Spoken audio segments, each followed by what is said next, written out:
I never thought I'd fall in love with a man old enough to be my grandfather. But there I was, standing in the middle of his vineyard in Napa Valley, feeling my heart race every time he looked at me with those deep, knowing eyes. What I'm about to tell you will make you judge me, hate me, or maybe even understand me.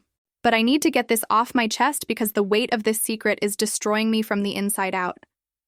My name is Rachel. I'm 28 years old, and until 6 months ago, I thought I had my life figured out. I was engaged to Derek, my college sweetheart, planning a wedding that was supposed to happen this fall.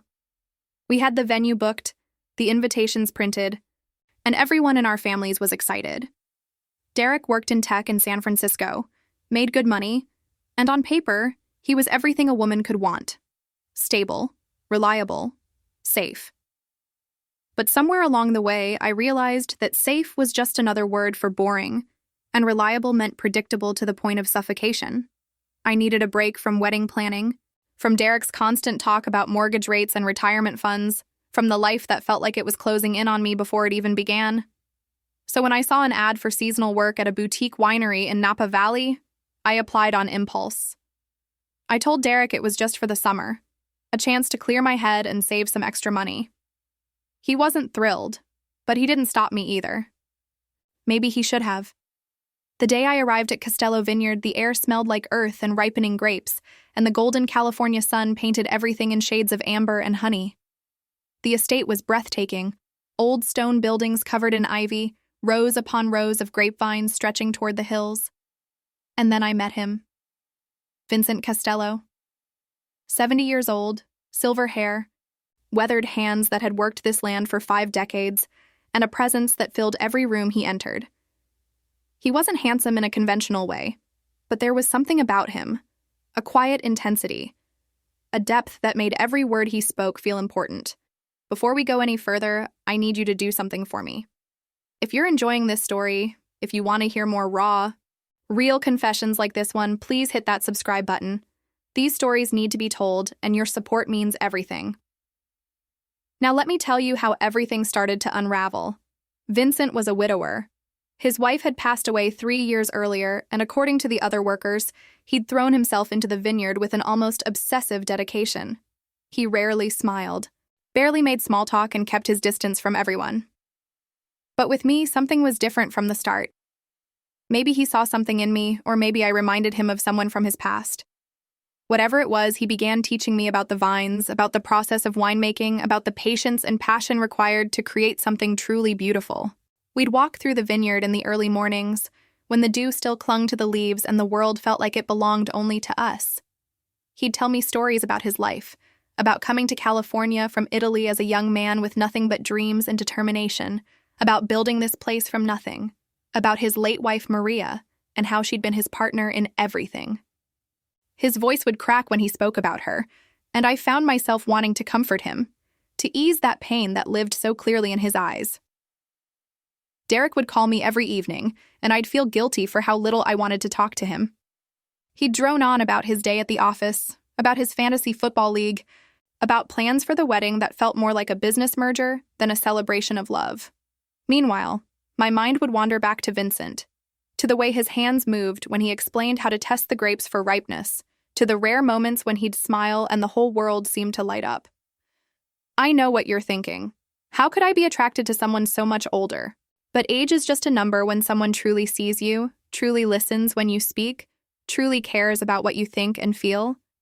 Vincent made me feel alive in a way I hadn't felt in years, maybe ever. The turning point came during harvest season.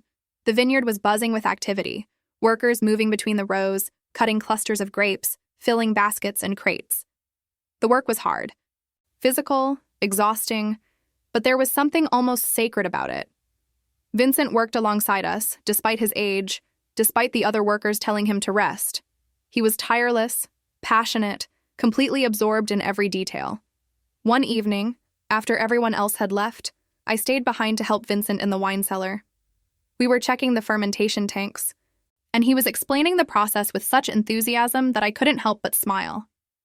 He stopped mid-sentence and looked at me, really looked at me, and asked, "Why are you really here, Rachel? A young woman like you, engaged to be married? Why spend your summer in a vineyard?" I should have lied. I should have given him some generic answer about loving wine or needing adventure. But something in his gaze made me honest. I told him I felt trapped, that I was about to marry a man I wasn't sure I loved anymore, that I was terrified of waking up at 50 and realizing I'd wasted my life being safe instead of being happy. And he listened, not with judgment, but with understanding that felt like a warm embrace. If you're still with me, if this story is resonating with you, please take a second to like this video and subscribe to the channel. It helps me keep sharing these real, unfiltered experiences. Trust me, this story is just getting started. That night, Vincent opened a bottle of wine from the year he and Maria got married. We sat in the cellar, surrounded by oak barrels and the sweet smell of fermenting grapes, and he told me about his own doubts before his wedding, about how scared he'd been of commitment, of failure, of not being enough. But then he said something that changed everything. He said, "Rachel, fear is a terrible reason to make a decision. Whether you stay with Derek or not, make sure it's because of love, not because of fear." His hand was resting on the barrel between us. Weathered and strong, and without thinking, I reached out and touched it. The moment our skin connected, I felt electricity run through my entire body. He didn't pull away.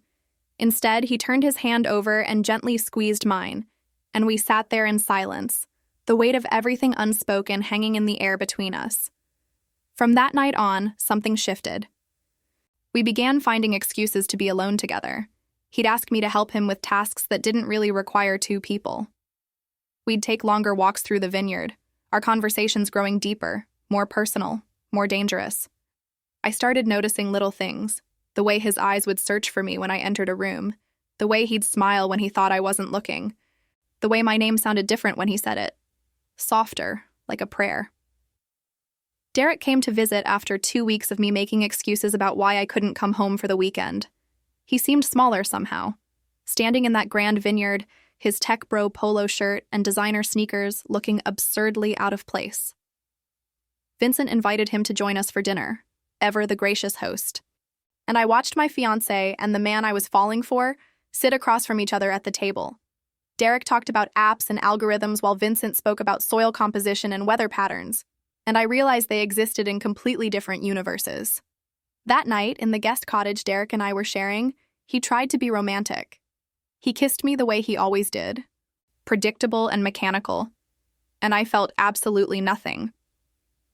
Worse than nothing, I felt wrong, like I was betraying someone, but it wasn't Derek I felt I was betraying. It was Vincent. When Derek fell asleep beside me, I lay awake staring at the ceiling, wondering how I'd gotten to this point, how I'd let my life become so complicated. The next morning, Derek left early to get back to the city for some important meeting, and I felt relief wash over me like a wave. Vincent found me in the vineyard around midday, and without a word, he handed me a glass of wine and led me to a spot overlooking the valley. We sat on a stone wall that had been there for over 100 years, and he finally said what we'd both been avoiding. "I have feelings for you, Rachel. Feelings I shouldn't have that make no sense, that will only complicate your life. But I'm too old to lie about what I feel." His voice was steady, but his hands were shaking slightly. "I'm not asking you for anything. I just needed you to know." My heart was pounding so hard I thought it might burst out of my chest. I should have said something appropriate, something that would have ended this before it went any further. But instead, I turned to him and said, "I feel it too, and it terrifies me. Now, before I tell you what happened next, I need you to do something. Subscribe to this channel right now. Hit that bell icon so you don't miss what comes next, because trust me, you need to hear this. This story is about to take a turn that even I didn't see coming." He kissed me. Or maybe I kissed him. In that moment, it didn't matter who moved first. All that mattered was that after weeks of tension and unspoken desire, we finally gave in. His lips were soft despite his age, and he kissed me with a passion and tenderness that Derek had never come close to. When we pulled apart, we were both shaking, both knowing that we'd just crossed a line that couldn't be uncrossed. For the next few weeks, we existed in a bubble of stolen moments and secret touches. We'd meet in the wine cellar after everyone left, in the far corners of the vineyard where no one could see us, in his private study late at night when the house was quiet. We didn't sleep together, not in that way, but what we shared felt more intimate than any physical act. He'd read me poetry in Italian, teach me about the constellations visible from the vineyard, hold me while we watched the sunset paint the sky in impossible colors. I was living two lives.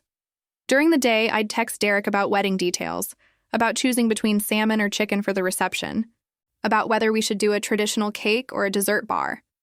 At night, I'd fall asleep thinking about Vincent's arms around me, about the way he looked at me like I was the most precious thing in his world, about a future that seemed impossible but felt more real than the one I was supposedly planning. My sister Emma called one evening, excited about her bridesmaid dress fitting, and I realized with horror that the wedding was only 2 months away. 2 months until I'd walk down an aisle toward a man I didn't love, away from the man who made me feel truly alive for the first time in my life. I started having panic attacks, waking up in the middle of the night unable to breathe, unable to see a way out of the mess I'd created. Vincent noticed, of course. He always noticed everything about me. One night, as we sat in his study, he poured us each a glass of his finest wine and said, "Rachel, you need to make a choice. I won't be the reason you live with regret for the rest of your life. If you want to marry Derek, I'll step back. If you want something else, you need to be brave enough to choose it."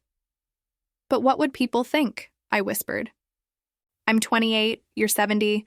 Everyone would think I'm using you, that this is about money or daddy issues or some psychological problem. My parents would disown me. Derek's family would destroy my reputation. And what about you? What would people say about you?" He reached across the desk and took my hand. "I've lived 70 years on this earth, Rachel. I've built a business, raised children, loved and lost. I've earned the right not to care what people think. The question is, have you? Are you going to live your life for other people's approval, or are you going to live it for yourself? If you're invested in this story, if you want to know how this impossible situation resolves, please subscribe to this channel. Your support means everything, and there are so many more stories like this one waiting to be shared. Hit that subscribe button now. I wish I could tell you I made the brave choice right then and there, but I didn't. Instead, I told Vincent I needed time to think, time to figure things out. He nodded, understanding as always, but I could see the pain in his eyes. We agreed to keep our distance for a while, to give me space to clear my head and make a rational decision. But the universe had other plans. 3 days later, Derek showed up unannounced, saying he'd taken a few days off work to surprise me. He proposed we drive to San Francisco for a romantic weekend, just the two of us, to reconnect before the wedding. I couldn't say no without raising suspicion, so I agreed, my heart sinking with every mile that took me away from the vineyard. San Francisco was beautiful, the weather perfect, the hotel luxurious. Derek was trying so hard, taking me to expensive restaurants, buying me gifts, talking about all the wonderful things we'd do once we were married. And all I could think about was Vincent. Was he thinking about me? Was he regretting everything we'd shared? Was he already moving on, accepting that what we had was impossible? On our last night in the city, Derek suggested we walk along the waterfront. The Golden Gate Bridge was lit up against the dark sky, and couples were everywhere, holding hands and taking selfies. Derek stopped at a quiet spot overlooking the bay, turned to me and said, "Rachel, I know I'm not the most exciting guy. I know I can be boring and focused on practical things, but I love you, and I promise to spend the rest of my life trying to make you happy." And in that moment, I realized something terrible. Derek wasn't a bad person. He wasn't cruel or neglectful or unworthy of love. He just wasn't right for me. And staying with him out of obligation or fear of judgment would be the cruelest thing I could do to both of us. When we got back to the vineyard, it was late evening. Derek wanted to head straight back to San Francisco, but I insisted I needed to collect some things from the workers' cottage. He agreed to wait in the car, checking his phone, completely oblivious to the fact that his fiancé's entire world was about to change. I found Vincent in the wine cellar, as I somehow knew I would. He looked up when I entered, and the hope and fear in his eyes nearly broke me. I didn't say anything. I just walked straight to him and kissed him with everything I had, with all the love and longing and certainty I'd been too afraid to fully embrace. When we finally broke apart, I whispered, "I choose you. I choose us." I don't care what anyone thinks or says. I choose happiness over safety. I choose love over fear. He held my face in his hands, tears streaming down his weathered cheeks. Are you sure? Really sure? Because once you do this, once you end things with Derek, there's no going back. You'll face judgment, criticism, maybe even rejection from people you love. I need you to be absolutely certain. I've never been more certain of anything in my life, I said, and I meant it. Please, if you've made it this far in this story, subscribe to this channel. What happens next will shock you, and you don't want to miss it. Hit that subscribe button right now. Walking back to the car where Derek waited was the longest walk of my life. My hands were shaking, my heart racing, but my mind was clear. I opened the passenger door, slid in, and before he could start the engine, I said, "Derek, I can't marry you." The silence that followed was deafening. He stared at me like I'd spoken in a foreign language, his mouth opening and closing but no words coming out. Finally, he managed, "What? Rachel, what are you talking about? Is this about the wedding planning? Because we can make changes, whatever you want." "It's not about the wedding," I said, forcing myself to look at him even though every instinct told me to look away. "It's about us. We're not right for each other, Derek. We haven't been for a long time, and I'm so sorry I didn't have the courage to admit it sooner." "There's someone else," he said, his voice flat, certain. "That old man, the owner. I saw the way he looked at you at dinner. I saw the way you looked at him. Jesus Christ, Rachel, he's old enough to be your grandfather. I won't lie to you." His words stung because they confirmed my worst fears about how people would react. But they also strengthened my resolve. Yes, there's someone else. But even if there wasn't, I still couldn't marry you. You deserve someone who loves you completely, who gets excited when you talk about your interests, who chooses you without hesitation. That person isn't me. And it's not fair to either of us to pretend otherwise. The argument that followed was brutal. Derek called me every name he could think of, accused me of wasting years of his life, of humiliating him in front of both our families, of being shallow and selfish and cruel. And maybe I was all those things. Maybe I still am. But I also knew that marrying him would have been crueler, would have wasted even more of his life, would have left us both miserable and resentful. Eventually, he drove away, tires screeching on the gravel drive, leaving me standing alone in the dark. I expected to feel relief, but instead I felt terror. What had I just done?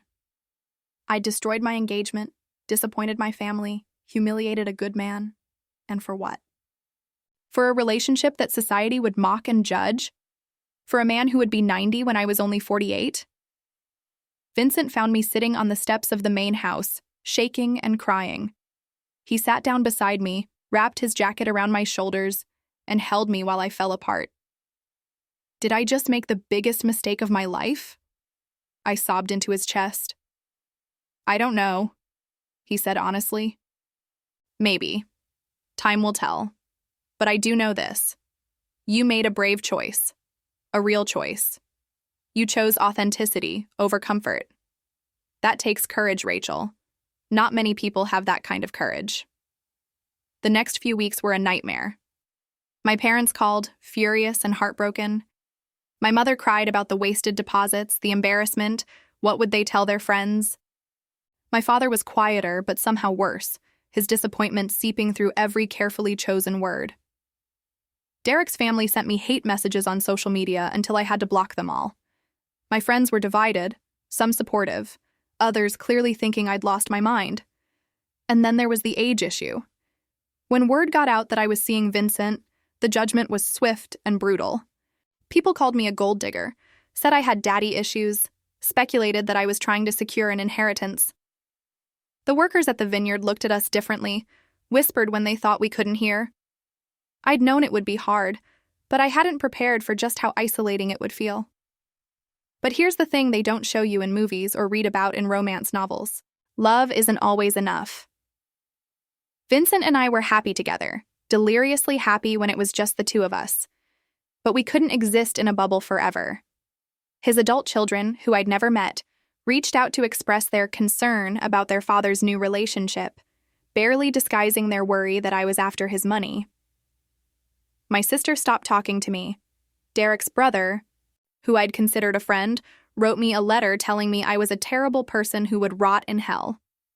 Subscribe to this channel if you want to hear the conclusion of this story. If you want to know whether love conquered all or whether reality crushed what we'd built, hit that button right now, because what I'm about to tell you changes everything. Vincent and I have been together now for 4 months. We're not hiding anymore, not pretending, not apologizing. We walk through the vineyard hand in hand. We have dinner together every night. We fall asleep in each other's arms. Some days are beautiful, filled with laughter and passion and joy. Other days are hard. When I see the judgment in strangers' eyes, or when Vincent's daughter calls to berate him about destroying the family legacy. But here's what I've learned. There's no perfect choice in life. Every decision comes with consequences, with trade-offs, with moments of doubt. If I'd married Derek, I'd be planning a life that looked good on paper but felt empty in reality. I'd wake up every day next to someone I didn't truly love, wondering what if, living with regret. Instead, I wake up next to a man who sees me, truly sees me, who values my mind and my heart as much as my body, who treats me like an equal partner in all things. Yes, he's 42 years older than me. Yes, I know that our time together is limited in ways that a traditional relationship wouldn't be. I know that I'll likely be a widow before I'm 50, that I'll face decades alone after losing him. I know that we'll never have children together, never grow old together in the way most couples do. I know all of this, and some days it keeps me up at night. The knowledge of the inevitable loss already grieving a future that hasn't happened yet. But I also know this. Vincent has taught me what it means to be truly alive. He's shown me that age is less important than wisdom, that passion doesn't fade with years, that real love is about seeing someone's soul and choosing it every single day. He's challenged me to be braver, to think deeper, to live more intentionally. With him, I'm becoming the person I always wanted to be, but was too afraid to try. His health is good, thank God. He has the energy of a man 20 years younger, the sharp mind of someone who's never stopped learning, the passion of someone who refuses to let age define him. But I'm not naive. I know that could change. I know that the age gap that seems romantic now might become difficult when he needs care I'm not prepared to give, when his world starts to shrink while mine should still be expanding. And yet, when I'm lying in his arms, listening to him breathe, feeling the steady beat of his heart, I can't imagine having made any other choice. When he looks at me like I'm his entire world, when he whispers that meeting me was the universe giving him one last, unexpected gift, when he tells me that loving me has made him feel young again in all the ways that matter, I know I made the right decision. Before I finish this story, I need to ask you something. Subscribe to this channel. Please. These stories need to be told. Real stories about real people making difficult choices, facing judgment, choosing love even when it's complicated and messy and unconventional. Your subscription matters. Do it now. Last week, Vincent asked me to be his partner in the vineyard business, not just romantically, but professionally.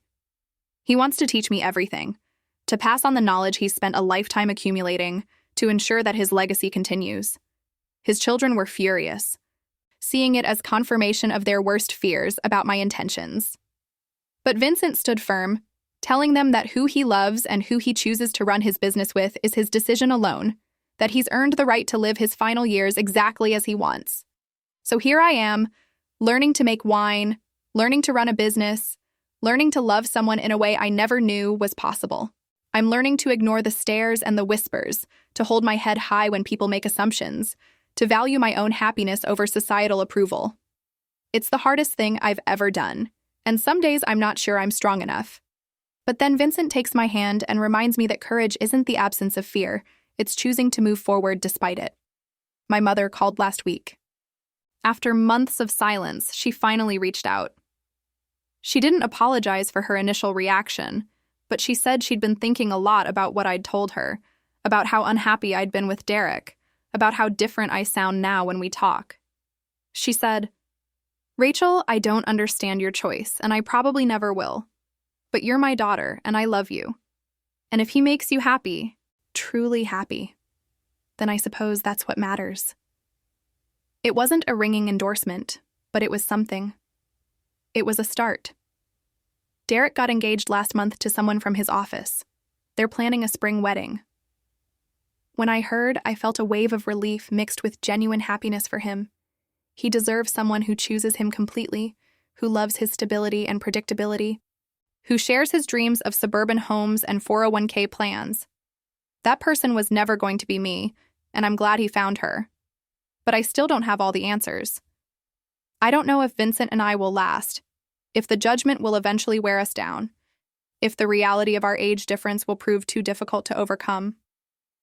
I don't know if I'll regret this choice in 10 years, in 20, when I'm alone, and my friends are still coupled up with partners their own age. I don't know if I did the right thing or if I'm just a selfish person who destroyed one man's heart to satisfy my own desires. What I do know is this. For the first time in my adult life, I'm living authentically. I'm not performing a role or meeting expectations or playing it safe. I'm choosing love over fear, passion over security, genuine connection over societal approval, and that has to count for something. So now I'm asking you, because I genuinely want to know, what would you do in my place? If you fell in love with someone society told you was wrong, would you have the courage to choose them? If you were engaged to someone good but wrong for you, would you have the strength to walk away? How do you balance following your heart with meeting everyone's expectations? How do you know when you're being brave versus when you're being selfish? Please leave your thoughts in the comments. Tell me your own story if you have one. Have you ever made a choice that everyone judged but you knew was right? Have you ever walked away from something safe for something uncertain? Have you ever loved someone the world told you not to love? And most importantly, subscribe to this channel. Hit that subscribe button right now. Turn on notifications because I'll be sharing what happens next. This story isn't over.